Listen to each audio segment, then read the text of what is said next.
ॐ श्री गणेशाय नमः। श्री शनि अष्टोत्तरशतनाम स्तोत्रम्। शनैश्चराय शान्ताय सर्वाभीष्टप्रदायिने शरण्याय वरेण्याय सर्वेशाय नमो नमः। सौम्याय सुरवन्द्याय सुरलोकविहारिणे सुखासनोपविष्टाय सुन्दराय नमो नमः। घनाय घनरूपाय घनाभरणधारिणे घनसारविलेपाय खद्योताय नमो नमः। मन्दाय मन्दचेष्टाय महनीय गुणात्मने मर्त्यपावनपादाय महेशाय नमो नमः। छायापुत्राय सर्वाय सरतूणीरधारिणे चरस्थिरस्वभावाय चञ्चलाय नमो नमः। नीलवर्णाय नित्याय नीलाञ्जननिभाय च नीलाम्बरविभूषाय निश्चलाय नमो नमः। वेद्याय विधिरूपाय विरोधाधारभूमये वेदास्पदस्वभावाय वज्रदेहाय ते नमः। वैराग्यदाय वीराय वीतरोगभयाय च विपत्परम्परेशाय विश्ववन्द्याय ते नमः। गृध्निवाहाय गूढाय कूर्माङ्गाय कुरूपिणे कुत्सिताय गुडाढ्याय गोचराय नमो नमः। अविद्यामूलनाशाय विद्यास्वरूपिणे आयुष्यकारणायापदुद्धर्ते च नमो नमः। विष्णुभक्ताय वसिने विविधागमवेदिने विधिस्तुत्याय वन्द्याय विरूपाक्षाय ते नमः। वरिष्ठाय गरिष्ठाय वज्राङ्कुशधराय च वरदाभयहस्ताय वामनाय नमो नमः। ज्येष्ठापत्नी समेताय श्रेष्ठाय मृतभाषिणे कष्टौघनाशकर्याय पुष्टिदाय नमो नमः। स्तुत्याय स्तोत्रगम्याय भक्तिवश्याय भानवे भानुपुत्राय भव्याय पावनाय नमो नमः। धनुर्मण्डलसंस्थाय धनदाय धनुष्मते तनुप्रकाशदेहाय तामसाय नमो नमः। अशेषजनवन्द्याय विशेषफलदायिने वशीकृतजनेशाय पशूनां पतये नमः। खेचराय खगेशाय घननीलाम्बराय च काठिन्यमानसायार्य गणस्तुत्याय ते नमः। नीलाच्छत्राय नित्याय निर्गुणाय गुणात्मने निरामयाय निन्द्याय वन्दनीयाय ते नमः। धीराय दिव्यदेहाय दीनार्तिहरणाय च दैत्यनाशकरायार्य जनगण्याय ते नमः। क्रूराय क्रूरचेष्टाय कामक्रोधकराय च कलत्रपुत्रशत्रुत्वकारणाय नमो नमः। परिपोषितभक्ताय परभीतिहराय च भक्तसङ्गमनोभीष्टफलदाय नमो नमः। इत्थं शनिश्चरायेदं नाम्नामष्टोत्तरं शतं प्रत्यहं प्रजपन्मर्त्यो दीर्घमायुर्माप्नुयात्। श्रीशनिदेवार्पणमस्तु। शनैश्चराय शान्ताय सर्वाभीष्टप्रदायिने शरण्याय वरेण्याय सर्वेशाय नमो नमः। सौम्याय सुरवन्द्याय सुरलोकविहारिणे सुखासनोपविष्टाय सुन्दराय नमो नमः। घनाय घनरूपाय घनाभरणधारिणे घनसारविलेपाय खद्योताय नमो नमः। मन्दाय मन्दचेष्टाय महनीय गुणात्मने मर्त्यपावनपादाय महेशाय नमो नमः। छायापुत्राय सर्वाय सरतूणीरधारिणे चरस्थिरस्वभावाय चञ्चलाय नमो नमः। नीलवर्णाय नित्याय नीलाञ्जननिभाय च नीलाम्बरविभूषाय निश्चलाय नमो नमः। वेद्याय विधिरूपाय विरोधाधारभूमये वेदास्पदस्वभावाय वज्रदेहाय ते नमः। वैराग्यदाय वीराय वीतरोगभयाय च विपत्परम्परेशाय विश्ववन्द्याय ते नमः। गद्निवाहाय गूढाय कूर्माङ्गाय कुरूपिणे कुत्सिताय गुडाढ्याय गोचराय नमो नमः। अविद्यामूलनाशाय विद्यास्वरूपिणे आयुष्यकारणायापदुद्धर्ते च नमो नमः।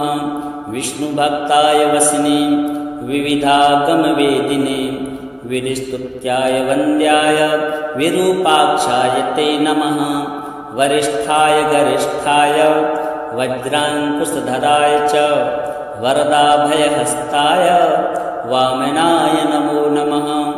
ज्येष्ठापत्नी समेताय श्रेष्ठाय मृतभाषिणे कष्टौघनाशकर्याय पुष्टिदाय नमो नमः। स्तुत्याय स्तोत्रगम्याय भक्तिवस्याय भानवे भानुपुत्राय भव्याय पावनाय नमो नमः। धनुर्मण्डलसंस्थाय धनदाय धनुस्मते तनुप्रकाशदेहाय तामसाय नमो नमः। अशेषजनवन्द्याय विशेषफलदायिने वशीकृतजनेशाय पशूनां पतये नमः। खेचराय खगेशाय घननीलाम्बराय च काठिन्यमानसायाय गणस्तुत्याय ते नमः। नीलाच्छत्राय नित्याय निर्गुणाय गुणात्मने निरामयाय निन्द्याय वन्दनीयाय ते नमः। धीराय दिव्यदेहाय दीनार्तिहरणाय च दैत्यनाशकरायार्य जनगण्याय ते नमः। क्रूराय क्रूरचेष्टाय कामक्रोधकराय च कलत्रपुत्रशत्रुत्वकारणाय नमो नमः। परिपोषितभक्ताय परभीतिहराय च भक्तसङ्गमनोभीष्टफलदाय नमो नमः। इत्थं शनिश्चरायेदं नाम्नामष्टोत्तरं शतं प्रत्यहं प्रजपन्मर्त्यो दीर्घमायुर्माप्नुयात्। श्रीशनिदेवार्पणमस्तु। शनैश्चराय शान्ताय सर्वाभीष्टप्रदायिने शरण्याय वरेण्याय सर्वेशाय नमो नमः। सौम्याय सुरवन्द्याय सुरलोकविहारिणे सुखासनोपविष्टाय सुन्दराय नमो नमः। घनाय घनरूपाय घनाभरणधारिणे घनसारविलेपाय खद्योताय नमो नमः। मन्दाय मन्दचेष्टाय महनीय गुणात्मने मर्त्यपावनपादाय महेशाय नमो नमः। छायापुत्राय सर्वाय सरतूणीरधारिणे चरस्थिरस्वभावाय चञ्चलाय नमो नमः। नीलवर्णाय नित्याय नीलाञ्जननिभाय च नीलाम्बरविभूषाय निश्चलाय नमो नमः। वेद्याय विधिरूपाय विरोधाधारभूमये वेदास्पदस्वभावाय वज्रदेहाय ते नमः। वैराग्यदाय वीराय वीतरोगभयाय च विपत्परम्परेशाय विश्ववन्द्याय ते नमः। गद्निवाहाय गूढाय कूर्माङ्गाय कुरूपिणे कुत्सिताय गुडाढ्याय गोचराय नमो नमः। अविद्यामूलनाशाय विद्यास्वरूपिणे आयुष्यकारणायापदुद्धर्ते तुद्धर्ते च नमो नमः। विष्णुभक्ताय वसने विविधागमवेदिने विधिस्तुत्याय वन्द्याय विरूपाक्षाय ते नमः। वरिष्ठाय गरिष्ठाय वज्राङ्कुशधराय च वरदाभयहस्ताय वामनाय नमो नमः।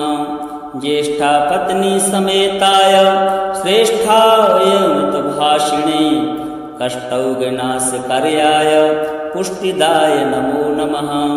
स्तुत्याय स्तोत्रगम्याय भक्तिवस्याय भानवे भानुपुत्राय भव्याय पावनाय नमो नमः। धनुर्मण्डलसंस्थाय धनदाय धनुष्मते तनुप्रकाशदेहाय तामसाय नमो नमः। अशेषजनवन्द्याय विशेषफलदायिने वशीकृतजनेशाय पशूनां पतये नमः। खेचराय खगेशाय घननीलाम्बराय च काठिन्यमानसायार्य गणस्तुत्याय ते नमः। नीलाच्छत्राय नित्याय निर्गुणाय गुणात्मने निरामयाय निन्द्याय वन्दनीयाय ते नमः। धीराय दिव्यदेहाय दीनार्तिहरणाय च दैत्यनाशकरायार्य जनगण्याय ते नमः। क्रूराय क्रूरचेष्टाय कामक्रोधकराय च कलत्रपुत्रशत्रुत्वकारणाय नमो नमः। परिपोषितभक्ताय परभीतिहराय च भक्तसङ्गमनोभीष्टफलदाय नमो नमः। इत्थं शनिश्चरायेदं नाम्नामष्टोत्तरं शतं प्रत्यहं प्रजपन्मर्त्यो दीर्घमायुर्माप्नुयात्। श्रीशनिदेवार्पणमस्तु।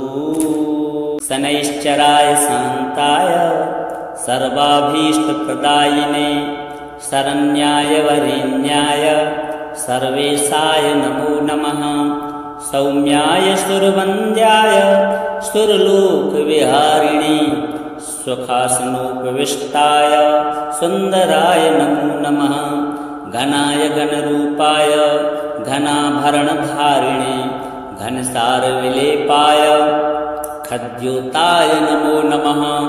मन्दाय मन्दचेष्टाय महनीयगुणात्मने मर्त्यपावनपादाय महेशाय नमो नमः। छायापुत्राय सर्वाय सरतूणीरधारिणे चरस्थिरस्वभावाय चञ्चलाय नमो नमः।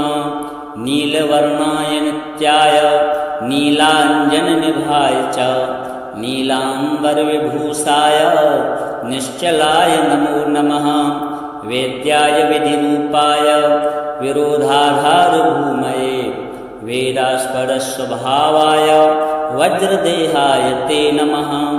वैराग्यदाय वीराय वीतरोगभयाय च विपत्परम्परेशाय विश्ववन्द्याय ते नमः। गद्निवाहाय गूढाय कूर्माङ्गाय कुरूपिणे कुत्सिताय गुडाढ्याय गोचराय नमो नमः। अविद्यामूलनाशाय विद्यास्वरूपिणे आयुष्यकारणायापदुद्धर्ते च नमो नमः।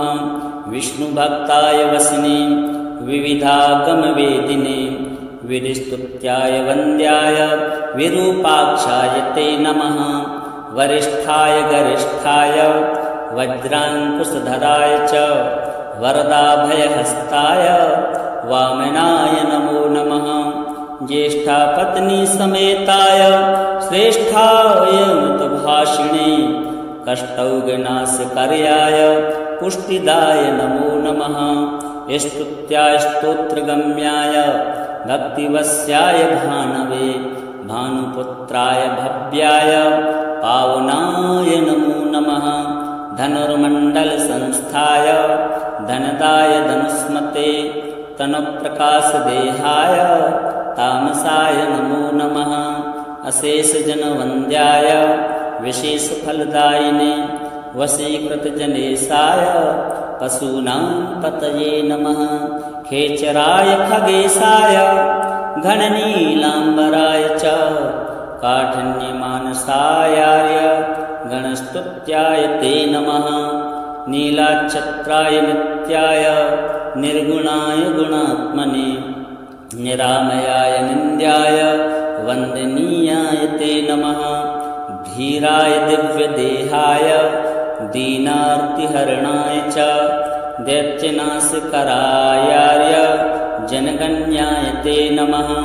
क्रूराय क्रूरचेष्टाय कामक्रोधकराय च कलत्रपुत्रशत्रुत्वकारणाय नमो नमः।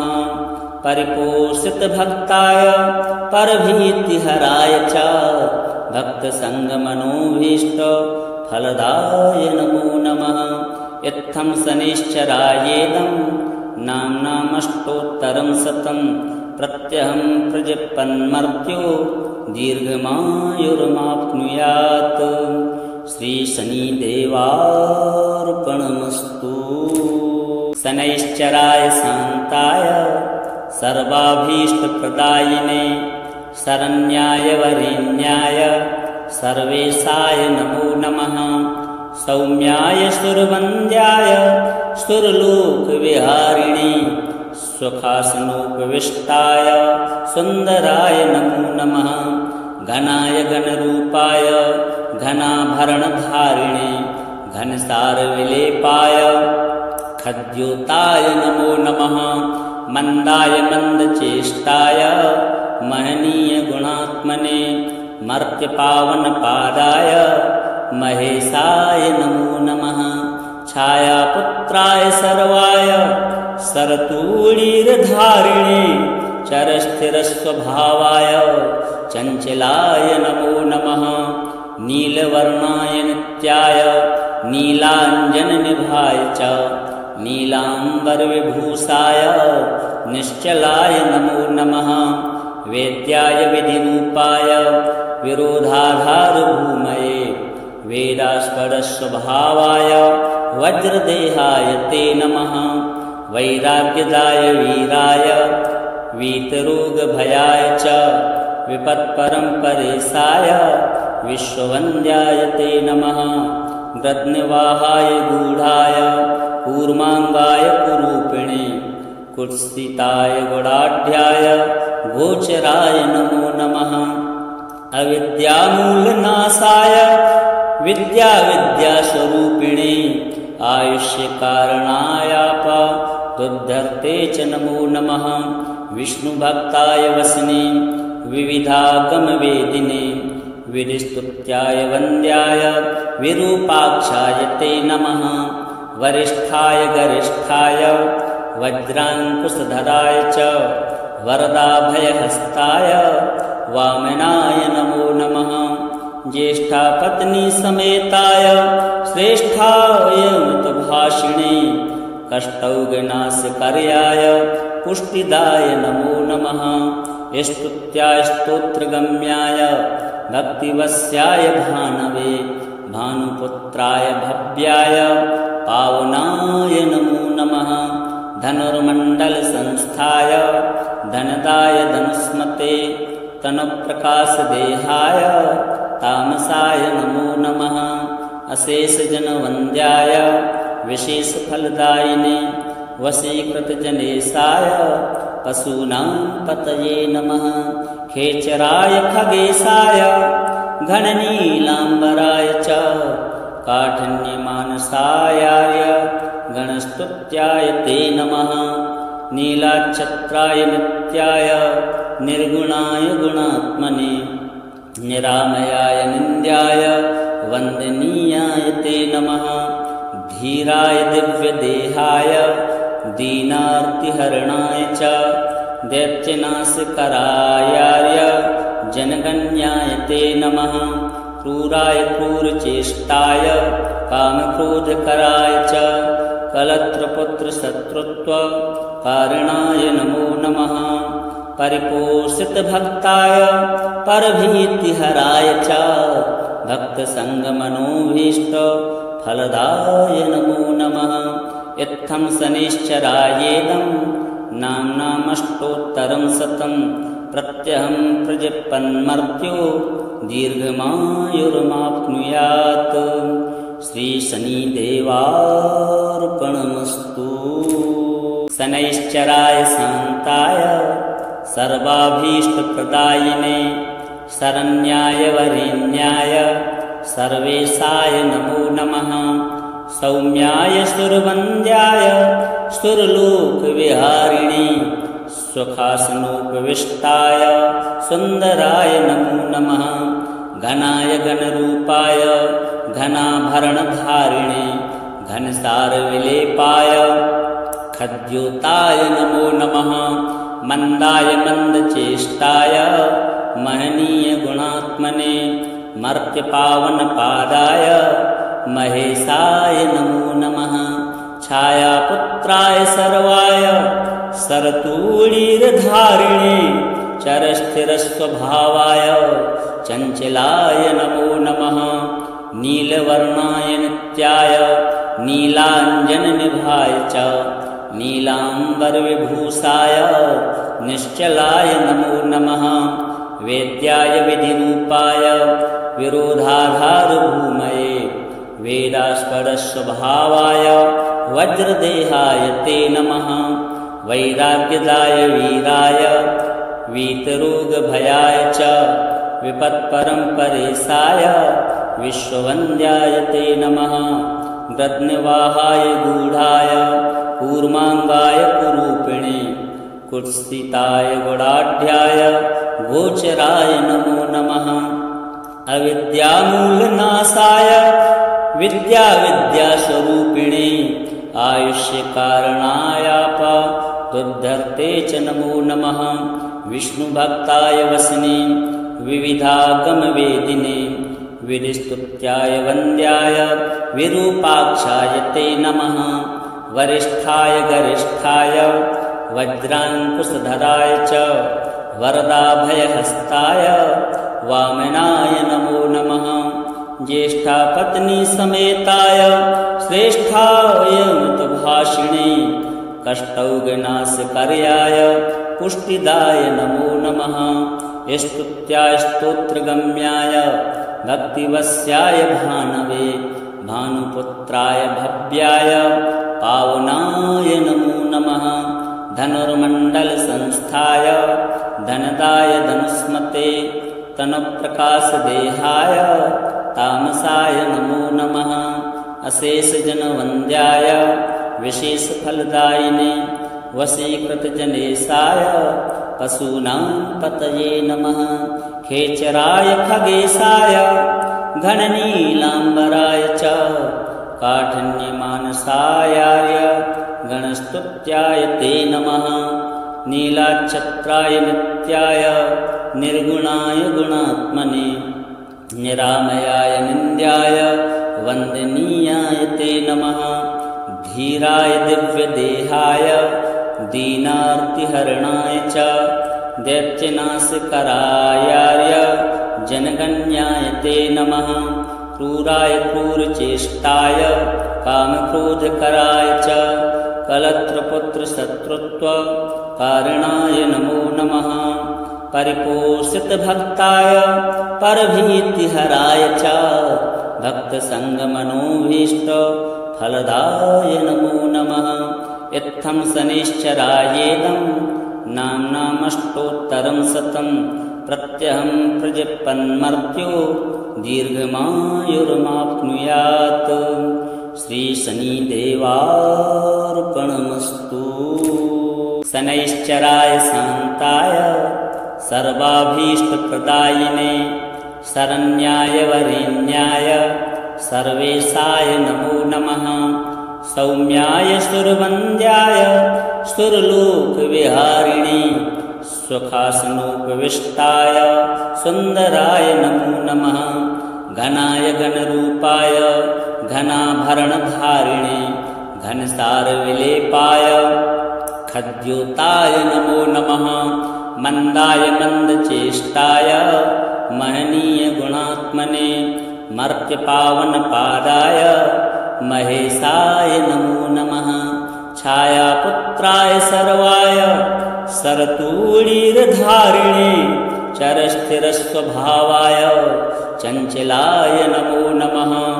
नीलवर्णाय नित्याय नीलाञ्जननिभाय च नीलाम्बरविभूषाय निश्चलाय नमो नमः। वेद्याय विधिरूपाय विरोधाधारभूमये वेदास्पदस्वभावाय वज्रदेहाय ते नमः। वैराग्यदाय वीराय वीतरोगभयाय च विपत्परम्परेशाय विश्ववन्द्याय ते नमः। गृध्निवाहाय गूढाय कूर्माङ्गाय कुरूपिणे कुत्सिताय गुडाढ्याय गोचराय नमो नमः। अविद्यामूलनाशाय विद्यास्वरूपिणे आयुष्यकारणायापदुद्धर्ते च नमो नमः। विष्णुभक्ताय वसिने विविधागमवेदिने विधिस्तुत्याय वन्द्याय विरूपाक्षाय ते नमः। वरिष्ठाय गरिष्ठाय वज्राङ्कुशधराय च वरदाभयहस्ताय वामनाय नमो नमः। ज्येष्ठापत्नी समेताय श्रेष्ठाय मृतभाषिणे कष्टौघनाशकर्याय पुष्टिदाय नमो नमः। स्तुत्याय स्तोत्रगम्याय भक्तिवस्याय भानवे भानुपुत्राय भव्याय पावनाय नमो नमः। धनुर्मण्डलसंस्थाय धनदाय धनुस्मते तनुप्रकाशदेहाय तामसाय नमो नमः। अशेषजनवन्द्याय विशेषफलदायिने वशीकृतजनेशाय पशूनां पतये नमः। खेचराय खगेशाय घननीलाम्बराय च काठिन्यमानसायार्य गणस्तुत्याय ते नमः।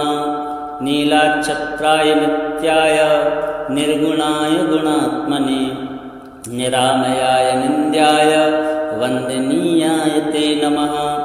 धीराय दिव्यदेहाय दीनार्तिहरणाय च दैत्यनाशकरायार्य जनगण्याय ते नमः। क्रूराय क्रूरचेष्टाय कामक्रोधकराय च कलत्रपुत्रशत्रुत्वकारणाय नमो नमः। परिपोषितभक्ताय परभीतिहराय च भक्तसङ्गमनोभीष्टफलदाय नमो नमः। इत्थं शनिश्चरायेदं नाम्नामष्टोत्तरं शतं प्रत्यहं प्रजपन्मर्त्यो दीर्घमायुर्माप्नुयात्। श्रीशनिदेवार्पणमस्तु। शनैश्चराय शान्ताय सर्वाभीष्टप्रदायिने शरण्याय वरेण्याय सर्वेशाय नमो नमः। सौम्याय सुरवन्द्याय सुरलोकविहारिणे सुखासनोपविष्टाय सुन्दराय नमो नमः। घनाय घनरूपाय घनाभरणधारिणे घनसारविलेपाय खद्योताय नमो नमः। मन्दाय मन्दचेष्टाय महनीयगुणात्मने मर्त्यपावनपादाय महेशाय नमो नमः। छायापुत्राय सर्वाय सरतूलीर्धारिणे चरस्थिरस्वभावाय चञ्चलाय नमो नमः। नीलवर्णाय नित्याय नीलाञ्जननिभाय च नीलाम्बरविभूषाय निश्चलाय नमो नमः। वेद्याय विधिरूपाय विरोधाधारभूमये वेदास्पदस्वभावाय वज्रदेहाय ते नमः। वैराग्यदाय वीराय वीतरोगभयाय च विपत्परम्परेशाय विश्ववन्द्याय ते नमः। गृध्निवाहाय गूढाय कूर्माङ्गाय कुरूपिणे कुत्सिताय गुडाढ्याय गोचराय नमो नमः। अविद्यामूलनाशाय विद्याविद्यास्वरूपिणे आयुष्यकारणायापदुद्धर्ते च नमो नमः। विष्णुभक्ताय वसने विविधागमवेदिने विधिस्तुत्याय वन्द्याय विरूपाक्षाय ते नमः। वरिष्ठाय गरिष्ठाय वज्राङ्कुशधराय च वरदाभयहस्ताय वामनाय नमो नमः। ज्येष्ठापत्नी समेताय श्रेष्ठाय मृतभाषिणे कष्टौघनाशकर्याय पुष्टिदाय नमो नमः। स्तुत्याय स्तोत्रगम्याय भक्तिवस्याय भानवे भानुपुत्राय भव्याय पावनाय नमो नमः। धनुर्मण्डलसंस्थाय धनदाय धनुष्मते तनुप्रकाशदेहाय तामसाय नमो नमः। अशेषजनवन्द्याय विशेषफलदायिने वशीकृतजनेशाय पशूनां पतये नमः। खेचराय खगेशाय घननीलाम्बराय च काठिन्यमानसायाय गणस्तुत्याय ते नमः। नीलाच्छत्राय नित्याय निर्गुणाय गुणात्मने निरामयाय निन्द्याय वन्दनीयाय ते नमः। धीराय दिव्यदेहाय दीनार्तिहरणाय च दैत्यनाशकरायार्य जनगण्याय ते नमः। क्रूराय क्रूरचेष्टाय कामक्रोधकराय च कलत्रपुत्रशत्रुत्वकारणाय नमो नमः। परिपोषितभक्ताय परभीतिहराय च भक्तसङ्गमनोभीष्टफलदाय नमो नमः। इत्थं शनिश्चरायेदं नाम्नामष्टोत्तरं शतं प्रत्यहं प्रजपन्मर्त्यो दीर्घमायुर्माप्नुयात्। श्रीशनिदेवार्पणमस्तु। शनैश्चराय शान्ताय सर्वाभीष्टप्रदायिने शरण्याय वरेण्याय सर्वेशाय नमो नमः। सौम्याय सुरवन्द्याय सुरलोकविहारिणे सुखासनोपविष्टाय सुन्दराय नमो नमः। घनाय घनरूपाय घनाभरणधारिणे घनसारविलेपाय खद्योताय नमो नमः। मन्दाय मन्दचेष्टाय महनीय गुणात्मने मर्त्यपावनपादाय महेशाय नमो नमः। छायापुत्राय सर्वाय सरतूणीरधारिणे चरस्थिरस्वभावाय चञ्चलाय नमो नमः। नीलवर्णाय नित्याय नीलाञ्जननिभाय च नीलाम्बरविभूषाय निश्चलाय नमो नमः। वेद्याय विधिरूपाय विरोधाधारभूमये वेदास्पदस्वभावाय वज्रदेहाय ते नमः।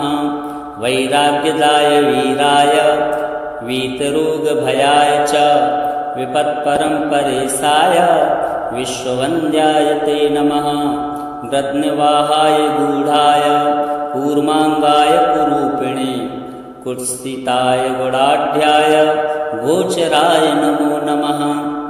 अविद्यामूलनाशाय विद्याविद्यास्वरूपिणे आयुष्यकारणायापदुद्धर्ते च नमो नमः।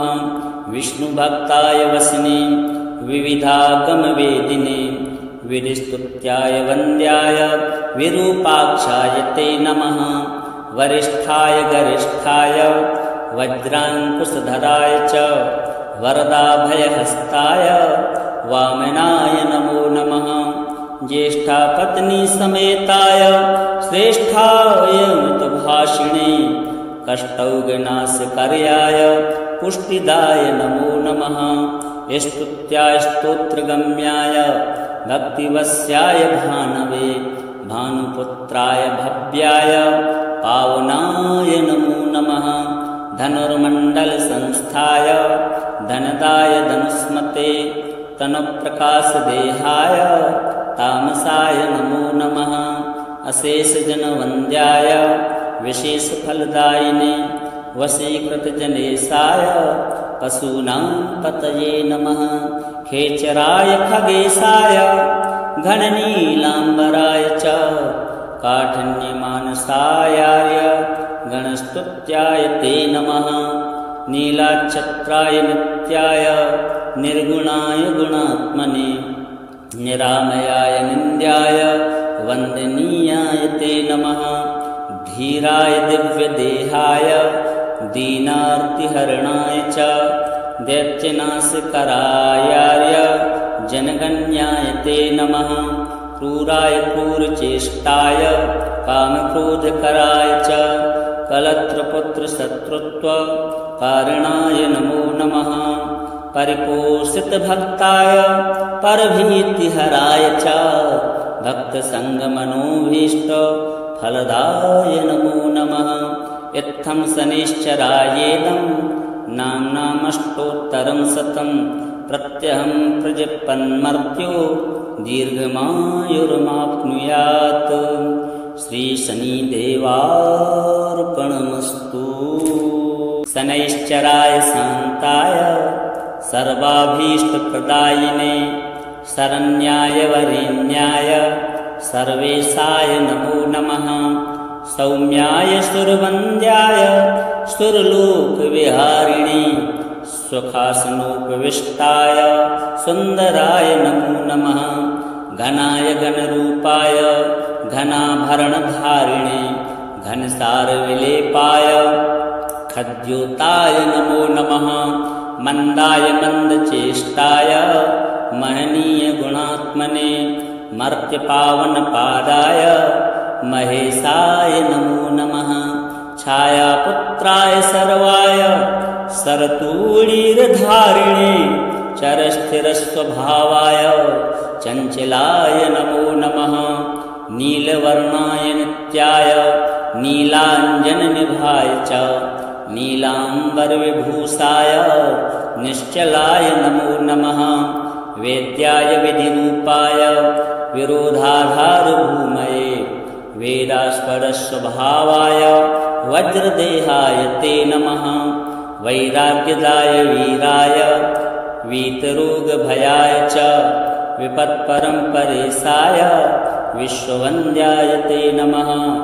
गृध्नवाहाय गूढाय कूर्माङ्गाय कुरूपिणे कुत्सिताय गुडाढ्याय गोचराय नमो नमः। अविद्यामूलनाशाय विद्यास्वरूपिणे आयुष्यकारणायापदुद्धर्ते च नमो नमः। विष्णुभक्ताय वसने विविधागमवेदिने विधिस्तुत्याय वन्द्याय विरूपाक्षाय ते नमः। वरिष्ठाय गरिष्ठाय वज्राङ्कुशधराय च वरदाभयहस्ताय वामनाय नमो नमः। ज्येष्ठापत्नी समेताय श्रेष्ठाय मृतभाषिणे कष्टौघनाशकर्याय पुष्टिदाय नमो नमः। स्तुत्याय स्तोत्रगम्याय भक्तिवश्याय भानवे भानुपुत्राय भव्याय पावनाय नमो नमः। धनुर्मण्डलसंस्थाय धनदाय धनुष्मते तनुप्रकाशदेहाय तामसाय नमो नमः।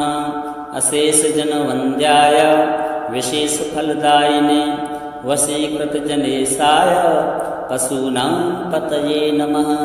खेचराय खगेशाय घननीलाम्बराय च काठिन्यमानसायाय गणस्तुत्याय ते नमः।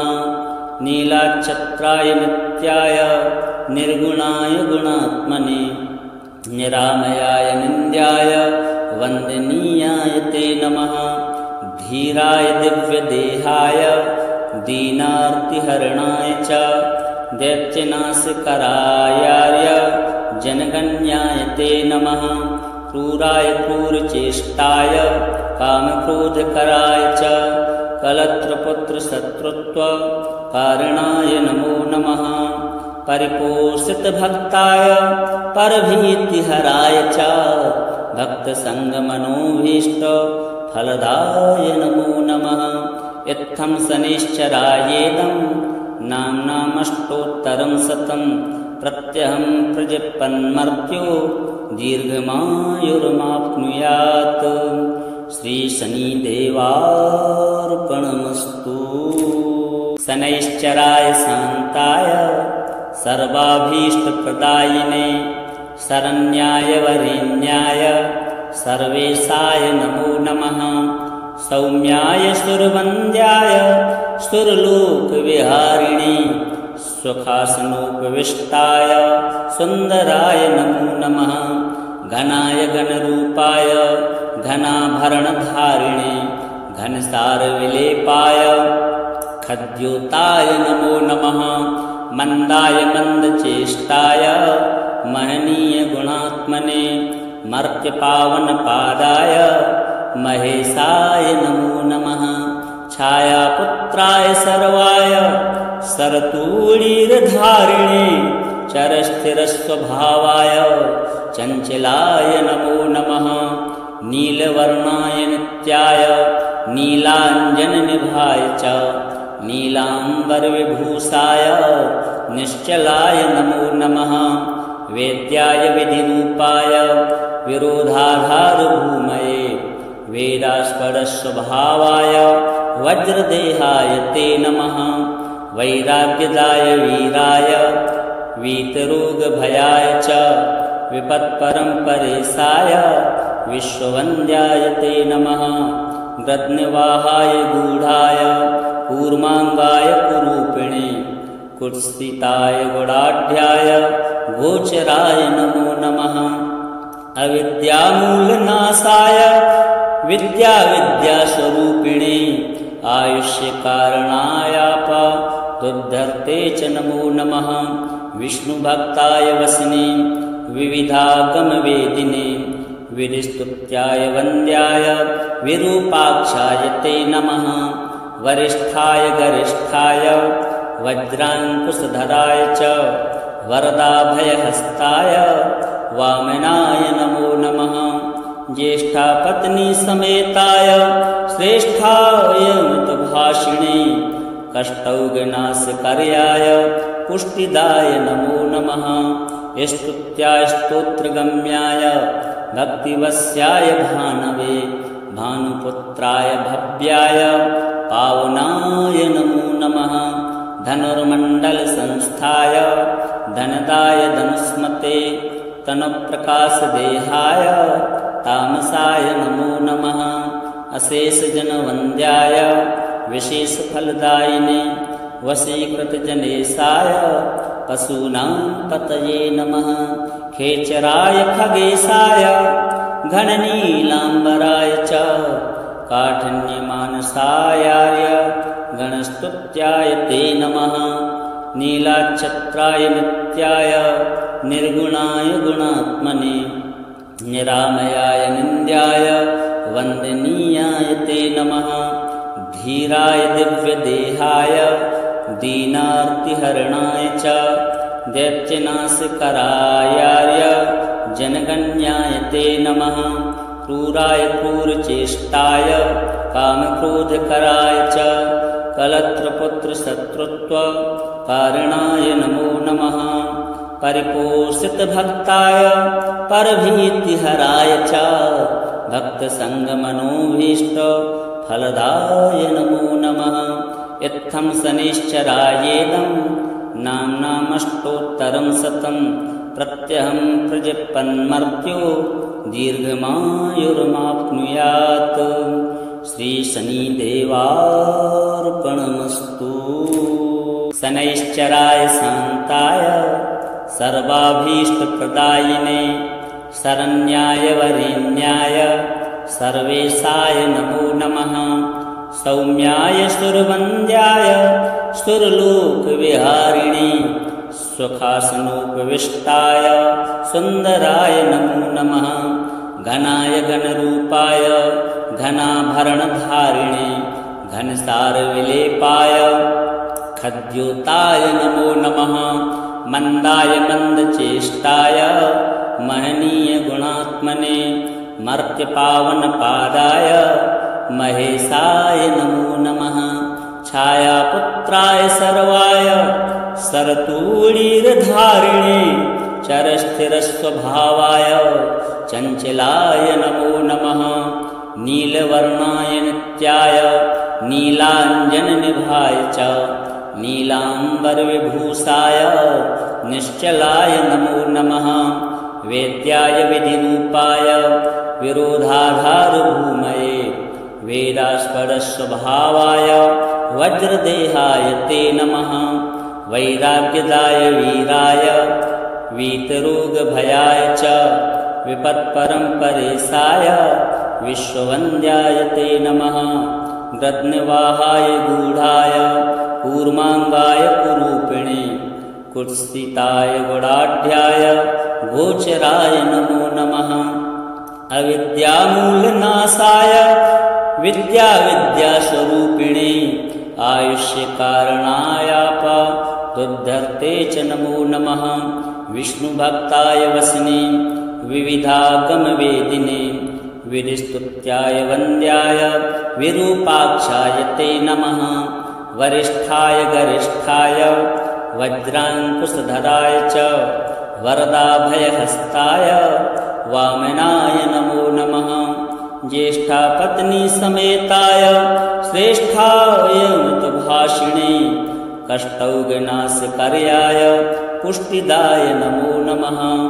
स्तुत्याय स्तोत्रगम्याय भक्तिवस्याय भानवे भानुपुत्राय भव्याय पावनाय नमो नमः। धनुर्मण्डलसंस्थाय धनदाय धनुष्मते तनुप्रकाशदेहाय तामसाय नमो नमः। अशेषजनवन्द्याय विशेषफलदायिने वशीकृतजनेशाय पशूनां पतये नमः। खेचराय खगेशाय घननीलाम्बराय च काठिन्यमानसायार्य गणस्तुत्याय ते नमः। नीलाच्छत्राय नित्याय निर्गुणाय गुणात्मने निरामयाय निन्द्याय वन्दनीयाय ते नमः। धीराय दिव्यदेहाय दीनार्तिहरणाय च दैत्यनाशकरायार्य जनगण्याय ते नमः। क्रूराय क्रूरचेष्टाय कामक्रोधकराय च कलत्रपुत्रशत्रुत्वकारणाय नमो नमः। परिपोषितभक्ताय परभीतिहराय च भक्तसङ्गमनोभीष्टफलदाय नमो नमः। इत्थं शनिश्चरायेदं नाम्नामष्टोत्तरं शतं प्रत्यहं प्रजपन्मर्त्यो दीर्घमायुर्माप्नुयात्। श्रीशनिदेवार्पणमस्तु। शनैश्चराय शान्ताय सर्वाभीष्टप्रदायिने शरण्याय वरेण्याय सर्वेशाय नमो नमः। सौम्याय सुरवन्द्याय सुरलोकविहारिणे स्वखासनोपविष्टाय सुन्दराय नमो नमः। घनाय घनरूपाय घनाभरणधारिणे घनसारविलेपाय खद्योताय नमो नमः।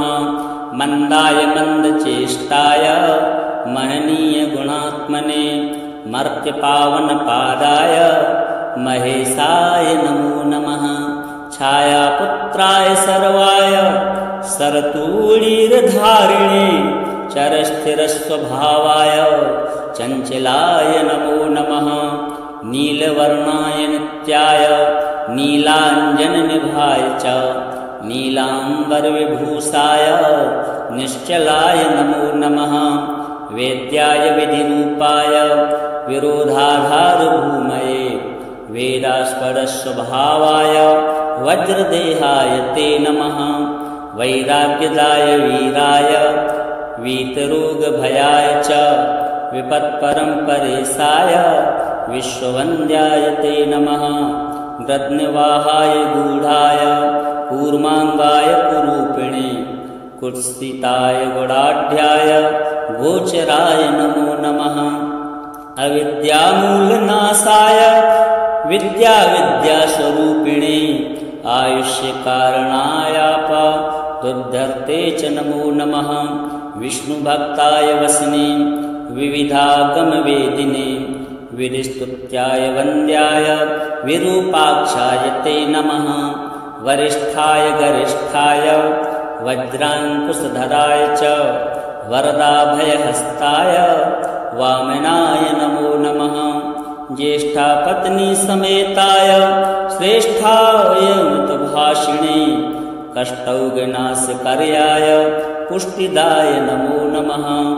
स्तुत्याय स्तोत्रगम्याय भक्तिवस्याय भानवे भानुपुत्राय भव्याय पावनाय नमो नमः। धनुर्मण्डलसंस्थाय धनदाय धनुस्मते तनुप्रकाशदेहाय तामसाय नमो नमः। अशेषजनवन्द्याय विशेषफलदायिने वशीकृतजनेशाय पशूनां पतये नमः। खेचराय खगेशाय घननीलाम्बराय च काठिन्यमानसायाय गणस्तुत्याय ते नमः। नीलाच्छत्राय नित्याय निर्गुणाय गुणात्मने निरामयाय निन्द्याय वन्दनीयाय ते नमः। धीराय दिव्यदेहाय दीनार्तिहरणाय च दैत्यनाशकरायाय जनगण्याय ते नमः। क्रूराय क्रूरचेष्टाय कामक्रोधकराय च कलत्रपुत्रशत्रुत्वकारणाय नमो नमः।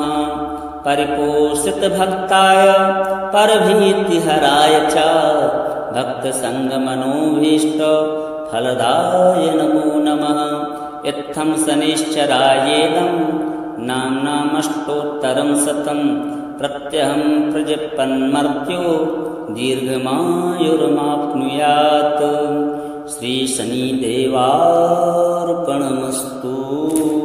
शनैश्चराय शान्ताय सर्वाभीष्टप्रदायिने शरण्याय वरेण्याय सर्वेशाय नमो नमः। सौम्याय सुरवन्द्याय सुरलोकविहारिणे सुखासनोपविष्टाय सुन्दराय नमो नमः। घनाय घनरूपाय घनाभरणधारिणे घनसारविलेपाय खद्योताय नमो नमः। मन्दाय मन्दचेष्टाय महनीय गुणात्मने मर्त्यपावनपादाय महेशाय नमो नमः। छायापुत्राय सर्वाय सरतूणीरधारिणे चरस्थिरस्वभावाय चञ्चलाय नमो नमः। नीलवर्णाय नित्याय नीलाञ्जननिभाय च नीलाम्बरविभूषाय निश्चलाय नमो नमः। वेद्याय विधिरूपाय विरोधाधारभूमये वेदास्पदस्वभावाय वज्रदेहाय ते नमः। वैराग्यदाय वीराय वीतरोगभयाय च विपत्परम्परेशाय विश्ववन्द्याय ते नमः। गृध्निवाहाय गूढाय कूर्माङ्गाय कुरूपिणे कुत्सिताय गुणाढ्याय गोचराय नमो नमः। अविद्यामूलनाशाय विद्याविद्यास्वरूपिणे आयुष्यकारणायापदुद्धर्ते च नमो नमः। विष्णुभक्ताय वसने विविधागमवेदिने विधिस्तुत्याय वन्द्याय विरूपाक्षाय ते नमः। वरिष्ठाय गरिष्ठाय वज्राङ्कुशधराय च वरदाभयहस्ताय वामनाय नमो नमः। ज्येष्ठापत्नी समेताय श्रेष्ठाय मृतभाषिणे कष्टौघनाशकर्याय पुष्टिदाय नमो नमः। स्तुत्याय स्तोत्रगम्याय भक्तिवस्याय भानवे भानुपुत्राय भव्याय पावनाय नमो नमः। धनुर्मण्डलसंस्थाय धनदाय धनुष्मते तनुप्रकाशदेहाय तामसाय नमो नमः। अशेषजनवन्द्याय विशेषफलदायिने वशीकृतजनेशाय पशूनां पतये नमः। खेचराय खगेशाय घननीलाम्बराय च काठिन्यमानसायार्य गणस्तुत्याय ते नमः। नीलाच्छत्राय नित्याय निर्गुणाय गुणात्मने निरामयाय निन्द्याय वन्दनीयाय ते नमः। धीराय दिव्यदेहाय दीनार्तिहरणाय च दैत्यनाशकरायार्य जनगण्याय ते नमः। क्रूराय क्रूरचेष्टाय कामक्रोधकराय च कलत्रपुत्रशत्रुत्वकारणाय नमो नमः। परिपोषितभक्ताय परभीतिहराय च भक्तसङ्गमनोभीष्टफलदाय नमो नमः। इत्थं शनिश्चरायेदं नाम्नामष्टोत्तरं शतं प्रत्यहं प्रजपन्मर्त्यो दीर्घमायुर्माप्नुयात्। श्रीशनिदेवार्पणमस्तु। शनैश्चराय शान्ताय सर्वाभीष्टप्रदायिने शरण्याय वरेण्याय सर्वेशाय नमो नमः। सौम्याय सुरवन्द्याय सुरलोकविहारिणे सुखासनोपविष्टाय सुन्दराय नमो नमः।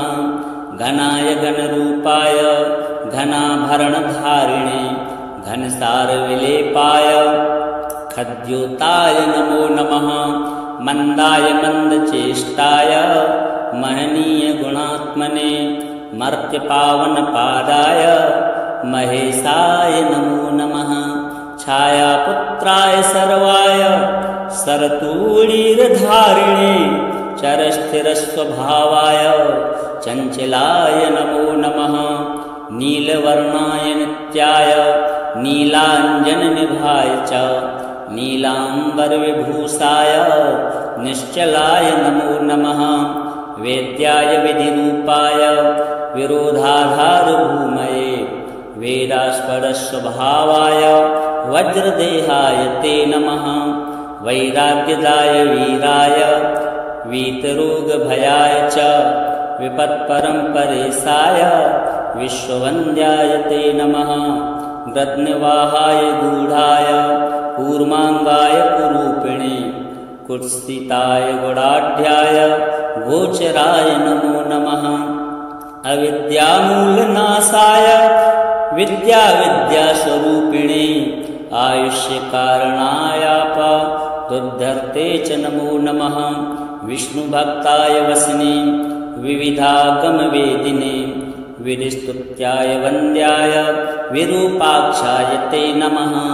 वरिष्ठाय गरिष्ठाय वज्राङ्कुशधराय च वरदाभयहस्ताय वामनाय नमो नमः। ज्येष्ठापत्नी समेताय श्रेष्ठाय मृतभाषिणे कष्टौघनाशकर्याय पुष्टिदाय नमो नमः। स्तुत्याय स्तोत्रगम्याय भक्तिवस्याय भानवे भानुपुत्राय भव्याय पावनाय नमो नमः। धनुर्मण्डलसंस्थाय धनदाय धनुष्मते तनुप्रकाशदेहाय तामसाय नमो नमः। अशेषजनवन्द्याय विशेषफलदायिने वशीकृतजनेशाय पशूनां पतये नमः। खेचराय खगेशाय घननीलाम्बराय च काठिन्यमानसायार्य गणस्तुत्याय ते नमः। नीलाच्छत्राय नित्याय निर्गुणाय गुणात्मने निरामयाय निन्द्याय वन्दनीयाय ते नमः। धीराय दिव्यदेहाय दीनार्तिहरणाय च दैत्यनाशकरायार्य जनगण्याय ते नमः। क्रूराय क्रूरचेष्टाय कामक्रोधकराय च कलत्रपुत्रशत्रुत्व कारणाय नमो नमः।